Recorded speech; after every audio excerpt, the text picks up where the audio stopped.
Afternoon, everyone. Welcome to this panel conversation on elevating investability. I hope everyone can hear me well because I have some problems with my, but okay, just let me know if not. So thank you, Amy, the 30% Club and the energetic team at Maybank Investment Banking Group for inviting me to moderate this panel. And my name is Alina, and with me are our panelists, Amar Gill, Managing Director and Head of Investment Stewardship, APAC from BlackRock, Chitra Hepburn, Managing Director and Head of ESG, APAC, MSCI, and Shahril Azuar Jimin, Chief Sustainability Officer, Maybank Group. According to the recent Corporate Governance Monitor 2021, which was published by Securities Commissioner of Malaysia, reflecting on board directors of all listed companies in Malaysia, 17.7% are women. Okay, today only slightly more than 18%. In the top 100 listed companies, 26.5% are women. So the needle did not move very much between 2019 to date, 3 years, still not much movement. And as a context, in 2020, females consisted 48.62%, so almost half of Malaysians are females. I don't have the data, but in 2015, more than half of tertiary students were females. So how come this disconnect? Yeah, only today 162 listed companies and 37 of top 100 Malaysian listed companies have more than 30% women participation on boards. Practice 4.5 of the MCCG surrounding diversity and women participation was still among the lowest in adoption levels. And I quote from this very same report, a review undertaken by ICDM on board diversity found that boards comprising at least 1/3 women directors had on average 38% higher ROE compared to all male boards. And then there are others being quoted as well. And yet many companies remain unconvinced. I wish there were more organizations like DG and Berjaya Group. And I also believe that what goes on at board level is reflective of what goes on at management and executive levels. So Amar, Chitra, and Shahril, I think our audience would like to find out your views. Why this is so? Why investors consider DEI in general and gender diversity specifically as important dimensions of governance, and what good practices can be implemented? What unconscious bias or stereotyping to watch out for? Yeah, so let's take 5 minutes to define DEI, diversity, equity, and inclusion for our audience and differentiate between them. Amar, could you kick it off, please? Thank you, Tunku Alina, and thanks for having me on this panel. Well, I think the concepts DEI, they're all actually related to each other. But if I start off with the E and the I and come back to the D, which seems to be the focus, E is equity, which essentially is access to opportunity, availability to the opportunities, right? And I, inclusion, is everybody in an organization, in a team, feeling that they have a meaningful role, that they're not excluded from key responsibilities. So that's very quickly the E and the I. Back to the D, diversity. Diversity, you have actually a number of different dimensions, right? You have diversity of skills, you have diversity of experience, expertise, ethnic, race diversity, and gender diversity. There's various ways of looking at diversity, but in some senses, gender diversity is an easy one to monitor. Market by market, country by country, company by company. It's an easy one to monitor as a bellwether on whether a particular company is being serious about getting diversity on its board and it's at its senior management level and through the staff. And that's why quite often the attention starts with gender diversity and then also all the other dimensions of diversity. Yeah, thanks, Amar. It's back to my idea that, it's the easy one that you can see, the iceberg on top, and it kind of like indicates what goes on inside. Yeah, thank you. Chitra, what are your views? So I think between Amar and then the previous panelists, as well as I saw some chat from Lisa Liu, some very, very good definitions of what DE&I mean. So just to add on to that, to all of those discussions, I'm not repeating anything anyone has said. I think when you look at diversity, and then if we're looking at gender, let's just look at Southeast Asia. And so if you just look at Southeast Asia, you've got 660 million people, more than 100 ethnic sort of groups that exist there. And then, they speak between them 1,000 languages, I suppose. And the point I'm trying to make here is diversity in each of these groups, which if you look at gender diversity, actually manifests itself quite differently. So if I look at how gender diversity in the workforce it looks like in China compared to what that looks like in Singapore or Thailand or India, it's quite different. It's very, very diverse. And so that's an interesting take when you actually do the studies, and we've got the data and we've looked at all of that. I think it's important to note that some of these cultural nuances do have a bearing on that, how that manifests itself. And also, I think for institutions to respond to that, I think they have to, global institutions in particular, it's not one size fits all, that this is our global policy, that should be the benchmark as in the absolute minimum. But I think on a local level, companies, the onus is on them to then add on to that cultural dimension to what diversity actually means in that country and what's required. Yeah, thanks, Chitra. So there's no one size fits all, right? Essentially, every company, every country, every industry is almost unique. So thank you for that. Shahril, what are your views on this, DEI? Thank you, Tunku Alina and the 30% Club. Definitions have been given. Allow me to take a little step back and give a higher level view on this, because I believe that DEI cannot be taken in isolation as a standalone. You need to look at it from a larger context, from a corporate perspective. What does it mean in your sustainability agenda? So a growing number of organizations are integrating sustainability into their business strategy, realizing that they can do well by doing good. So what does sustainability mean in the business?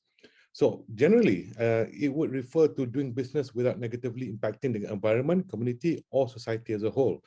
So sustainability in business generally addresses two main categories: that the effect business has on the environment and the effect business has on society.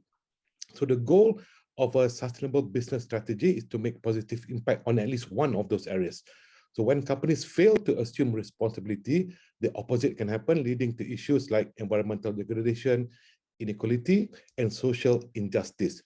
So for Maybank, so what is our organization's sustainability challenge? Because as a lender and financier, we know we have the power to move capital in the right direction. We have the power to move capital away from harm to society and the environment and towards social development and also environmental preservation. Therefore, our sustainability challenge is the pursuit of economic progress whilst doing well in the areas of E, S, and G.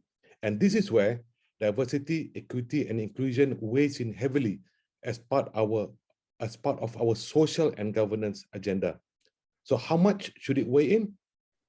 A Catalyst study of US Fortune 500 companies showed that those with a higher representation of women on their boards of directors outperform their peers by 53% in ROE and 42% in return on sales. And it is not just a matter of race or gender. There's increasing focus on things like cognitive diversity to avoid groupthink. For example, where board members are predominantly accountants. There's plenty of evidence to suggest that lack of such cognitive diversity in the boardroom has been a contributory factor in the dramatic corporate failures that we have seen in recent years. So for us, it's very much part and parcel of our ESG agenda, and it comes with a lot of things. We have a group inclusiveness and diversity agenda, or GIDA, that was established in 2014. So it's very much part and parcel of what we do.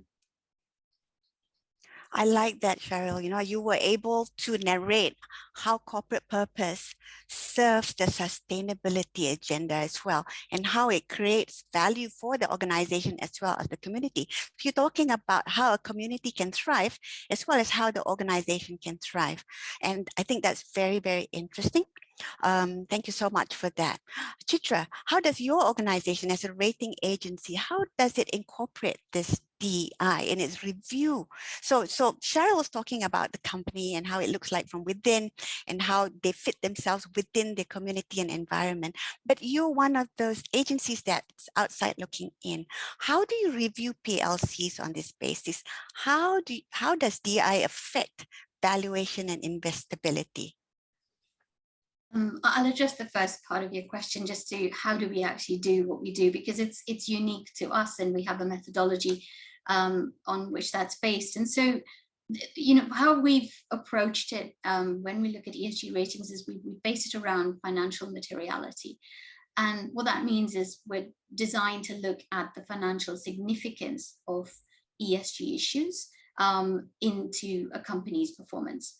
So we assess thousands of data points, and we've got more than 35 key issues that we look at. And under that, each one of them, we weight them differently depending on the industry that the company belongs to, because not all of those 30 plus issues are equally relevant for every industry. So once we've done all of the weighting, then we look at the impact and time horizon of the risks and the opportunities that those issues then provide to any company. So that's just to sort of set the stage. I think what I would want to emphasize is that lens is actually just one part of what a company may wish to take on board, right? So that's looking at the financial relevance of what that particular aspect is. So DE&I, for example. But if a company is truly wishing to make bigger strides in DE&I, I think they'd have to take apart all of those different aspects of what they do, and to, you know, what we heard earlier from Jalil and Alban, it's got to be something that is leadership driven, that is culture driven, that is put right into the very heart of what a company does. And in that aspect, when we look at these ESG issues, part of what we're looking for is how core is it to the business. So if they've made it a core sort of part of their business, and it's how they do business, and also to Shahril's point, it's about the sustainability of that business, then it fits, it belongs, and you don't see that as a risk. When it's a tick the box exercise, it's just being done to sort of serve a purpose or fill a quota, I think that becomes pretty apparent very quickly. So when we take together all of those different ESG factors and look at all of the issues, to us, even if the DE&I is sort of, you know, they fulfill certain criteria, that alone in isolation would not do the trick. You'd have to look at how are they treating the community, how's gender, sort of how are they helping, if you like, within any company, how are they helping all of their employees progress at the same level, how are they creating policies to then help not just for gender, but for all sorts of minorities, or creating that diversity and inclusion that's required.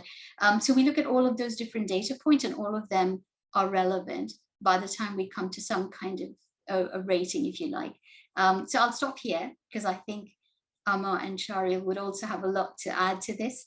And I do have other data points that I'll share later on as we continue discussing this. Yeah. Thanks, Chitra. Actually, I have a couple of questions arising from what you just shared, but yes, you're right. We have to get on, and I'll come back to you if we have a little bit more time. Amar, what does BlackRock expect from investee companies, and how does BlackRock view DEI as an investment issue? You know, as Shahril alluded to just now, it comes down to governance and the effectiveness of the board. When you think of the function of the board is there to help determine strategy with the management, to monitor management in execution of the strategy, to identify risks, monitor and manage the risks for the company.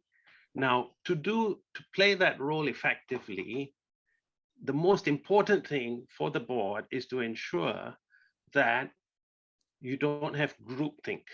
If you are, if as a unit, the board is meant to be identifying risks and what are the risks and challenges for the company, the biggest risk of the board playing that role is everybody thinking in the same way. If everybody has the same sort of background, same sort of experience, then the horizons are not wide enough to identify risks that might come and hit them from the side. And so that's why diversity is that's why diversity is important. It's important to avoid groupthink, and avoiding groupthink is the single most important thing that we look for at the boards, and where the boards are effective. So it's an aspect on governance, and if you do not find, if we do not find sufficient diversity at the board, then it's a big question mark on the effectiveness of the board. Yeah, thanks a lot, Amar. Yeah, governance. These things. Being a practitioner myself, governance, the practice of it is one thing, but I'm also trying to, especially when I'm asked to look, or the board's asked to approve our public documents that's going to be published, for example, and I'm trying to put myself in the mind, okay, what is it that the investor is looking for? What does the public look out for when they're reading these reports? So, for example, like governance, for example, like groupthink. Chitra, you mentioned core purpose, that it has to the company has to demonstrate that DEI is part of the core purpose. What are the things or qualitative or quantitative in a public document that's published by the company that actually jumps out at you and convinces you that the company as a whole is actually serious about these issues? Yeah. Anyone who's ready first, go ahead. I just wanted to add also to Amar's point. So when you look at companies and what they're trying to achieve, I think when you want to somehow squeeze the DE&I agenda in there, I think that isn't quite the way one's going to achieve all of their objectives. So let me illustrate a little bit. When we look at it as an investor, and let's just say that the board or the executive council represents just one demographic, that's a red flag for sure. Because to Amar's point, it's not just a question of groupthink, but it's also looking at the opportunities that you have in innovation when you've got that diversity. So one part of it is the risk, but the other is also growth and development. There's a lot of data and research to show that companies that have more diversity tend to be more innovative and tend to break the barriers and tend to be more disruptive as well. So I think that is one of the key points when we're looking ahead to the future. I think the other thing as well is we've noticed in terms of decision making, there has been, again, a lot of research in how having a very diverse decision making board, if you like, or exco, has a very different outcome if inclusion is at play. So it's one thing to have diversity there, but then to have every board member carry an equal vote and a voice, I think that's also key. So I think some of the things that we look at are, again, looking at I think Jalil brought it up earlier, is looking at the background of all of these members and board members and looking at, what do they bring to the table? How does that fit into the strategic objective, which is how you know that it's not just a tick the box exercise. Again, they don't have to come from that industry itself. In fact, the diversity of not coming from that industry adds a lot of value. So all of those things I think are very key when you examine a company's behavior, the corporate behavior. And then finally, I'd be remiss if I didn't mention that, board pay and all of those issues that we look at under governance are really key. Again, you're looking at equity there. You want to see that everyone's being treated fairly and equally. And so in all our analyses and our methodology, when you look at the ES and the G pillar is universal. We apply that to absolutely every company, any industry. The E and the S is where we pick and choose depending on the financial materiality for that industry. So I'll stop here and allow Amar to jump in. Well, going back to what are the signals that a company is taking these issues seriously. I think the previous panel, Jalil and Alban, also emphasized the importance of the workforce and the senior levels of management. So it's important to see at the C-suite level, what is the gender makeup, and then the promotions up, into the board. What is the gender makeup? The other issue on whether boards are effective, etc., is how many of the so-called independent directors have been on the board for a very long time. Look, it's not an issue especially for Malaysia. In fact, even on gender diversity, Malaysia actually is not a laggard in the region. Other markets like Hong Kong and Korea, female representation on the board is even lower than what we see in Malaysia. So Malaysia is doing all right when you compare it across the region. And I think that's because there's been a push by the regulators and by executives, senior executives that we've heard just now, who feel that this is an issue to pursue. But the other signal, if you like, is the tenure of independent directors. When you have so-called independent directors who've been on the board for 20 years, sometimes in the region, I see independent directors who've been on the board for 30 plus years. That shows you that the composition of the board is not for the board to be an effective oversight unit over management. It is an outmoded, archaic view of the board as representatives of the company for agencies and the government and the public. And that old archaic view of the board really has to change for what is expected of the board in today's world. Thank you, Amar and Chitra. So I see Shahril listening really intently to the both of you, yeah?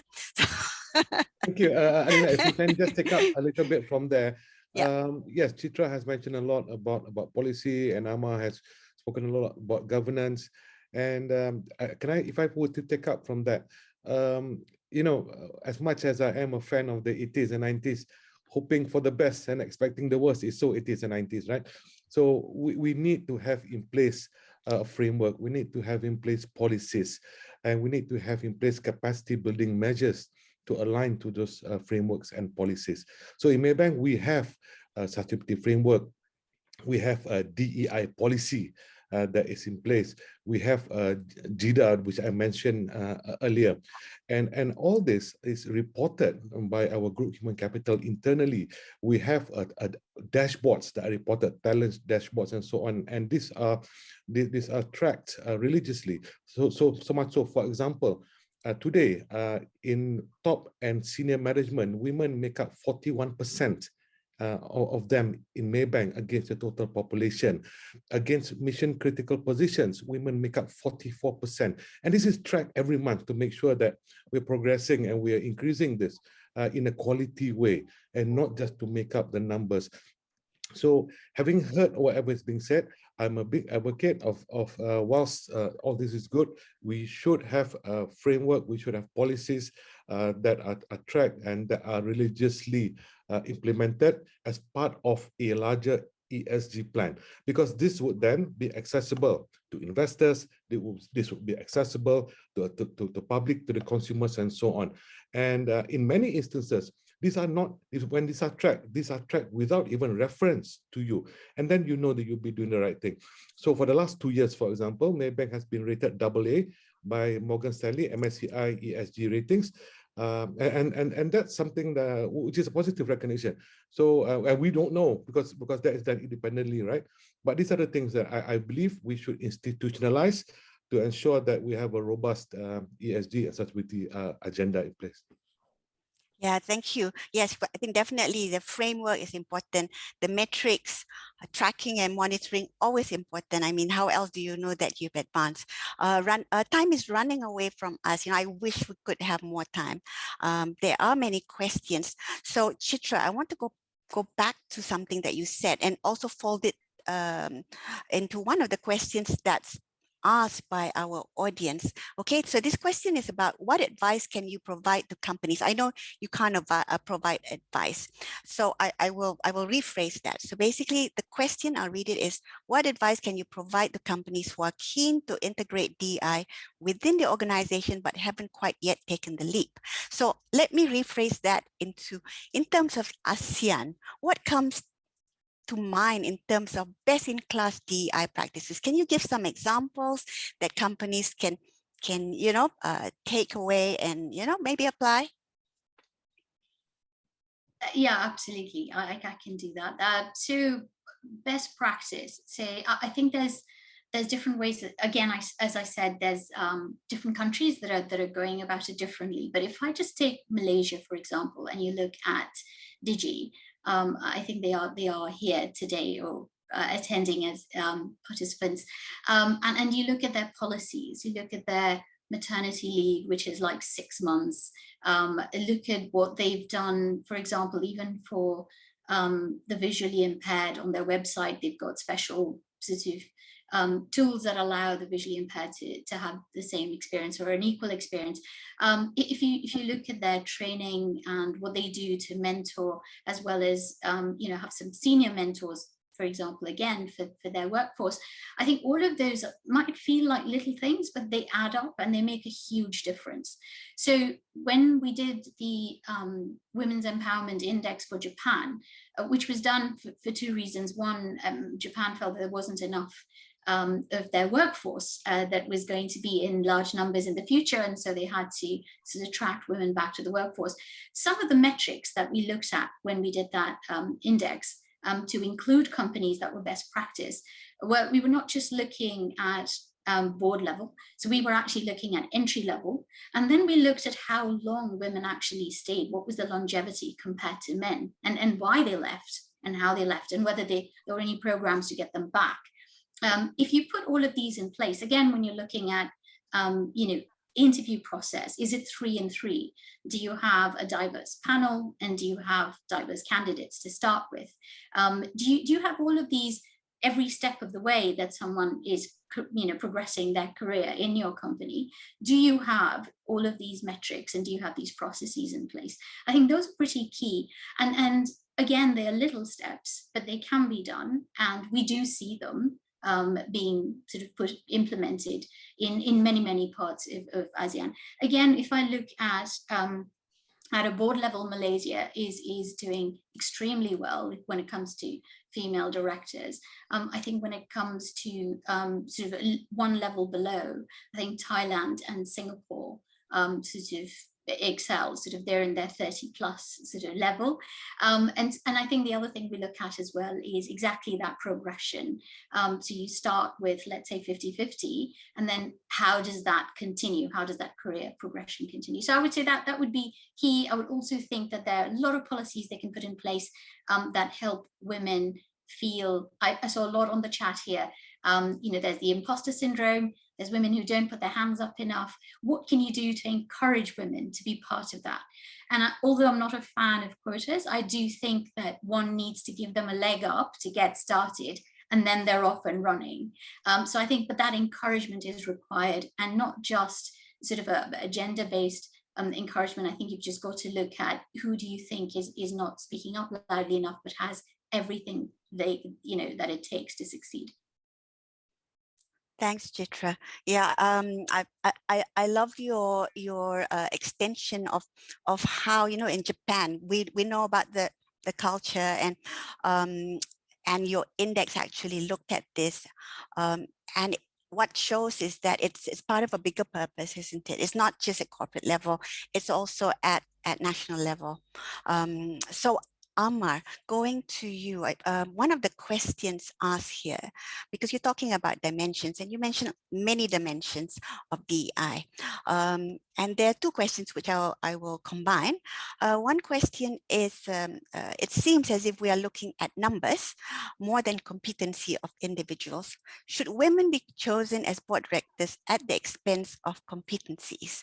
And then there's another question, what about non-binary? I expect non-binary in terms of gender. I'm not sure whether in Asia that's that's come up yet. So any comments on this? And then maybe also you might be able to comment on culture in Asia, where many companies are family owned or family controlled. How does culture and patriarchal societies inform on the attitude towards females? Right. Quite a lot there. If I tackle the culture question, you know, there is an element of expectations of women and mothers, etc., and they take time off to have children, and you know, in time like this, when you have COVID affecting different countries, sometimes one of the parents gives up their job because they need to look after the children, or because the other spouse is in another country and you can't have two jobs in different countries. Most of the time it's women. And you have to ask yourself, why is it that most of the time women, mothers, are the ones who are giving up their jobs?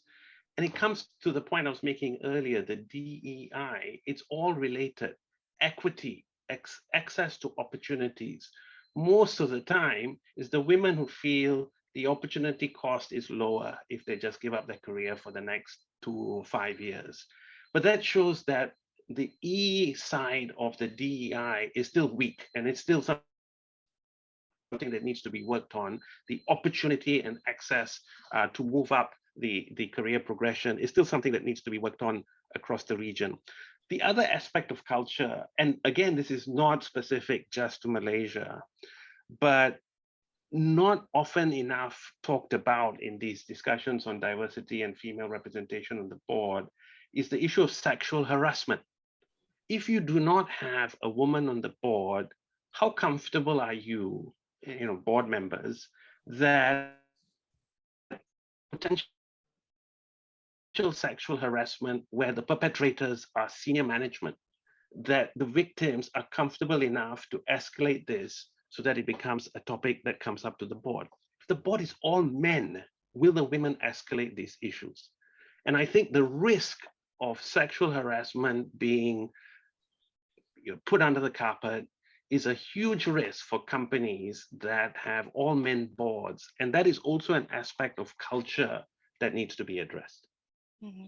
Thanks, Amar. Sexual harassment is often not spoken about, isn't it? And a lot of times women don't want to speak about it because they feel somehow, it's embarrassing. But more than not, I think they probably feel that they won't be given a fair hearing. So I'd like to end with Shahril. Shahril, what do you think are the challenges that need to be overcome within companies to address the type of challenges that Amar and Chitra mentioned? Well, breaking the proverbial all boys club is always difficult, but we've seen a lot of progress over the last so many years. Different organizations would have different challenges depending on where they are today. But I'd just like to end for my part to give an analogy. And I found this analogy interesting, and particularly because Maybank, some of the things that we do are related to environmental preservation. So I'd like to give this analogy that, diversity and inclusion fuels innovation and strengthens resilience, right? So I'd like to give an analogy of the forest. For example, in a biologically diverse forest, the complexity of that forest allows organisms to adapt to continually changing environmental conditions and to maintain ecosystem functions. Similarly, when organizations can deploy a range of perspectives and ideas, it allows for constant variation and experimentation with products and strategies, which is essential in maintaining fitness and staying future-proof in a constantly changing environment. So I think that says a lot about why we need the diversity within any organization.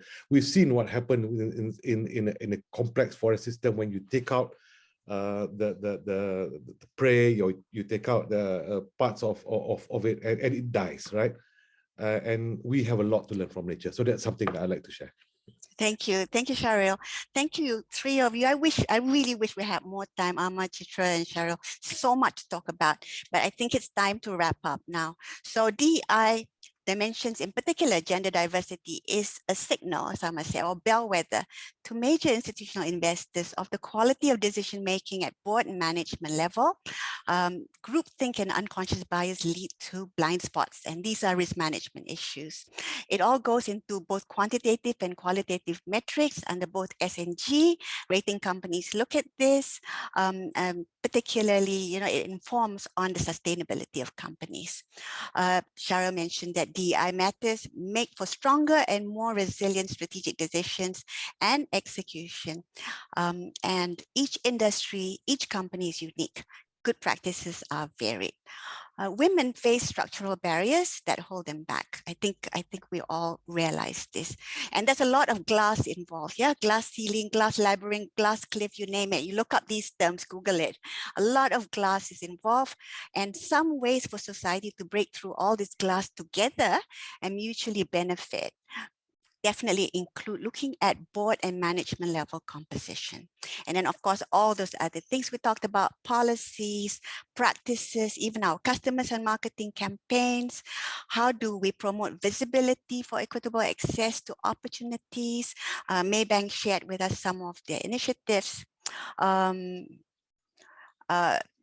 all companies, whether you're PLC or SME, can take advantage of these intangibles. Yeah, I mean, difficult to quantify, but we all know it is crucial to creation of value.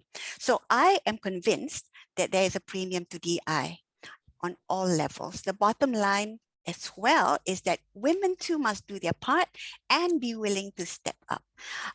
And companies, countries, community must also provide the environment for this. So with this, I thank Chitra, Shahril, and Amar, and you, our attendees, for your time and attention. I hope that you have been able to take away some ideas for your organizations. Noel, over to you.